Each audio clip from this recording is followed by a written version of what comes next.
The mood was tense inside the control room at SETI headquarters. Dozens of scientists gathered around monitors and equipment, murmuring amongst themselves as the mysterious signal blasted through speakers, a rapid series of beeps and whistles at various frequencies. No one had ever heard anything like it. Dr. John Smith kept his eyes glued to the spectrograph, studying the strange patterns intently. As director of the search for extraterrestrial intelligence, this moment represented the culmination of his life's work. Proving humanity wasn't alone.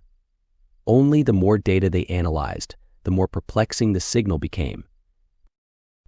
"I still can't identify any sort of information encoding," his colleague Michael Thompson said, frustration in his voice. John frowned. There must be intelligence behind this. The signal is too complex, passing randomness thresholds. He hesitated. But you're right, it doesn't conform to any communication protocols we anticipated.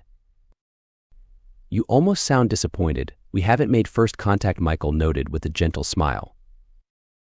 John allowed himself a small chuckle despite the tension. Maybe I am. We always imagined messages would provide proof of alien life, a hello world across the stars. But this, he gestured helplessly. We'll figure it out, Michael said.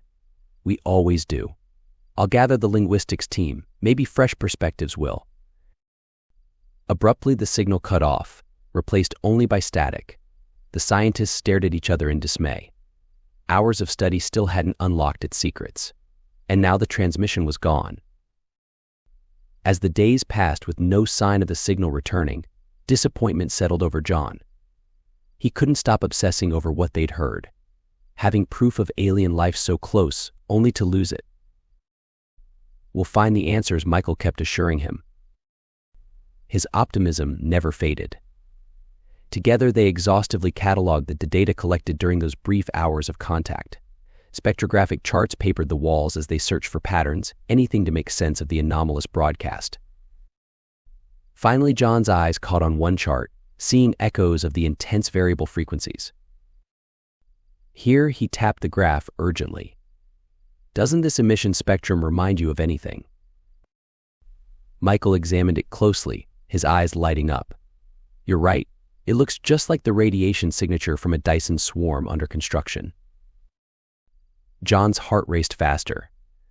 Dyson swarms were hypothetical megastructures that could one day allow humanity to harvest power from the sun across multiple planets.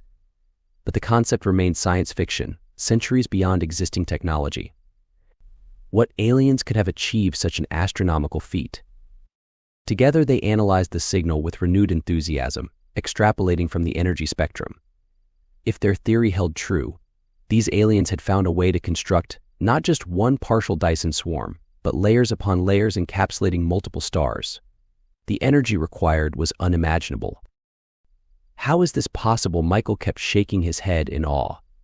What kind of beings are they? It must have taken eons to reach this technology level. But small inconsistencies needled at John as they worked. Energy fluctuations that seemed more systemic failure than deliberate modulation. Strange radiation spikes from an oddly familiar isotope. He delved deeper into the anomalies, sensing answers lurking just out of reach.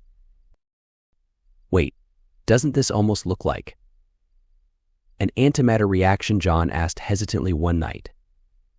There are extreme radiation spikes, but the energy signatures appear contained, not explosive, like the antimatter is channeled for fuel rather than weaponized. Michael's fingers flew across computers, extrapolating data. As morning light peeked through the shuttered windows, he finally looked up with astonishment. You're right, these are controlled antimatter reactions powering their operations. But no life could withstand that exposure without augmented shielding integrated on a cellular level. This goes beyond any bioengineering conceived. John turned the implications over in his mind, and there were no discernible communication protocols when we thought it was a message. Could this signal have another purpose entirely? His heart beat faster, realizing what they may have discovered. Not proof of alien life at all, but a transmission from humanity's own future, leaking backwards through time.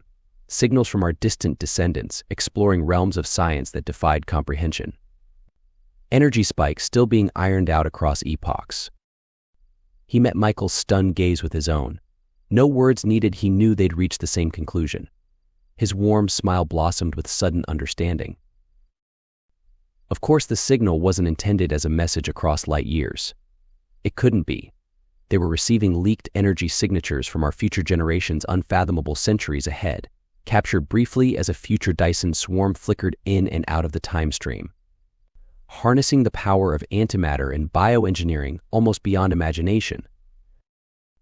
John laughed in delight, all lingering disappointment fading away.